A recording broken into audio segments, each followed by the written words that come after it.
बहनों आपको 25 रुपए हर महीने मिलेंगे। 25 টাকা? বাবা, এত টাকা দিয়ে আমরা কি করবো ভাই? এটা একটু বাড়াবাড়ি হয়ে গেল না? দেখো, এত ভালো মানুষ হতে হবে না তোমাদের, ঠিক আছে? কারণ 25 টাকা মান্থলি পাওয়াটা মানে স্বর্গ হাতে পাওয়া, ঠিক আছে? এত টাকা আমি হাতে পেলে তো ভাবছি একটা হেলিকপ্টার কিনে নেবো, কারণ একটা এরিয়া থেকে আরেকটা এরিয়ায় যাতায়াতে ভীষণ অসুবিধা হচ্ছে ভাই। মানে এত ট্রাফিক জ্যাম হয়ে গেছে, রোজই কেউ না কেউ গাড়ি কিনছে। তাই না ভাবছি আমি যদি যাদবপুর থেকে সল্টলেক যাই, যেটা মাঝে মাঝেই যাই, তো গেলে একটা হেলিকপ্টারে গেলে তাড়াতাড়ি হবে, তাই না? তারপরেও তো অনেক টাকা বেঁচে থাকবে, তা ভাবছি একটা ওয়ার্ল্ড ট্যুর করে নেব। তারপরেও তো অনেক টাকা বেঁচে থাকবে, কি করা যায়? ঠিক আছে, তারপরে একটা গাড়ি কিনে নেব, তারপরে একটা বাড়ি কিনবো, 2টো ফ্ল্যাট কিনবো। না, 25 টাকা অনেক টাকা ভাই মান্থলি, এটা একটু বাড়াবাড়ি হয়ে গেল না? বুঝতে পারছি ভুল হয়েছে, মস্ত ভুল।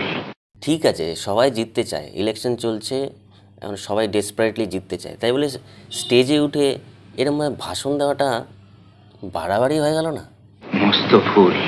सारा देश हैरान है कि वो बेटी, वो कंगना, चाहे मैं राजस्थान चली जाऊं, चाहे मैं बंगाल चली जाऊं, चाहे मैं दिल्ली चली जाऊं, चाहे मैं मणिपुर चली जाऊं, ऐसा लगता है कि जैसे मानो इतना प्यार, इतना सम्मान शायद मैं दावे से कह सकती हूँ, अगर अमिताभ बच्चन जी के बाद आज किसी को इंडस्ट्री में मिलता है तो वो मुझे मिलता है।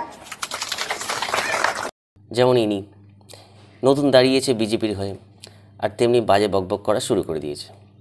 এর অ্যাক্টিংয়ে আমি বিশাল বড় fan, and at the same time she is very hot, তাই জন্য আমার বেশি ভালো লাগে। কিন্তু এও এমন এমন কথা বলছে, আমার তো মাথা ঘুরে গেছে। বলে অমিতাভ বচ্চনের পর তাকে নাকি বেশি রেসপেক্ট দেওয়া হয় দেশে। এও কি টক দই খেয়ে এসছে নাকি? बड़े स्केल पर देश में लोगों का ब्रेन वॉश किया गया है। এটা ঠিক, ব্রেন ওয়াশ করতে মোদি একদম এক্সপার্ট। যেমন বিভিন্ন জায়গায় নিজেকে বলে না, ভিক্ষা করে খেত কত বছর ধরে, তারপর চা বিক্রি করত, তারপর আরও কত কিছু ভাষণ দিত। এইদিকে সবচেয়ে বড় স্ক্যাম করে বসেছিল ইলেকট্রাল বন্ডের নামে। মস্ত ভুল। নিজেকে সবসময় গরিব বলে দাবি করে আমাদের মোদি। আর এদিকে এই রিপোর্টটা দেখো, 2020-তে যখন ডোনাল্ড ট্রাম্প এসেছিল, গুজরাতে প্রায় 1/2 কিলোমিটার জুড়ে ইটের দেওয়াল তুলে দিয়েছিল, আর একটা বড় স্লাম এরিয়া ঢেকে দেওয়ার জন্য, যাতে তাদের না দেখতে পারে আমাদের ডোনাল্ড ট্রাম্প। মানে ভাবো, তোমার ঘরে কেউ গেস্ট এসছে আর তোমাকে বলছে মুখ ঢেকে সামনে আসতে, বা তোমার ঘরেই পর্দা দিয়ে দিল যে সামনে আসতে না করে দিল। মানে এটা একটা বড় একটা লজ্জা। নিজে 25 বছর ধরে রাজত্ব করছে বিজেপি গুজরাতে, স্লাম এরিয়া বা গরিবদের আর ভালো অবস্থা করতে পারলো না, এদিকে পাঁচিল তুলে ঢেকে দিচ্ছে। আর সে নাকি বলে ভিক্ষা করে খেত কত বছর ধরে। সত্যি, ঢপের চপ কত রকমভাবে ভায়া যায়। এইসব দেখে আমি ইরিটেট হয়ে গেছি, তাই ভাবলাম যাকে দেখে মানে ভালো লাগে মনটা, তাকে দেখাই ভালো। কিছু ক্রিয়েটিভ দেখা জিনিস, মানে কিছু ক্রিয়েটিভ করছে কেউ, সেই জিনিসগুলো দেখাই ভালো। সেই জন্যই আমি উর্ফি জাভেদকে দেখতে পছন্দ করি।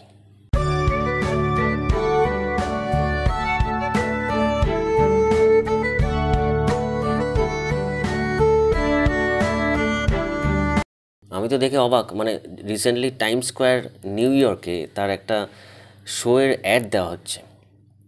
মানে সে এখন গ্লোবালি নাম করছে, তার কথা কেন বলবো না তোমাকে, তুমি বলো।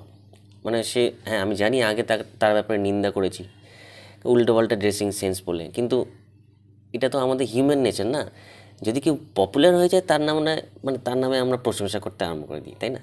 তা আমি সেটাই করছি।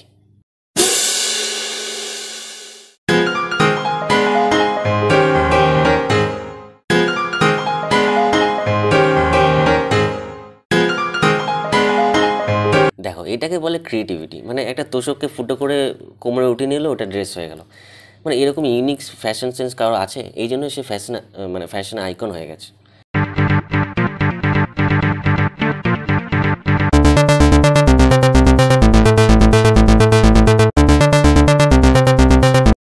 হাত দিয়ে কেন ঢেকে রেখেছে মানে বুঝলাম না। মানে she is looking damn hot. তবে ভালো, হাতের বদলে যদি আপেল, কলা, পেয়ারা, মানে ওর লেভেলই কথা বলছি, এগুলো দিয়েও করতে পারতো না, তবুও এরকমও দারুণ লাগছে। তো এখন তোমরাই বলো, আমি একে দেখবো নাকি এসব ইলেকশনের উল্টোপাল্টা ভিডিও দেখবো? কোনটা দেখবো? ওগুলো দেখলে আমি আরও বেশি আপসেট হয়ে পড়ি দেশের ব্যাপারে। এর থেকে একে দেখাই ভালো, তাই না? আমার তো সেটাই মনে হয়। তোমরা একটু কমেন্টে জানাও, ঠিক আছে? চলো, আপাতত এটুকুই থাকলো। নেক্সট ভিডিওতে আবার দেখা হবে নতুন টপিক নিয়ে। টাটা।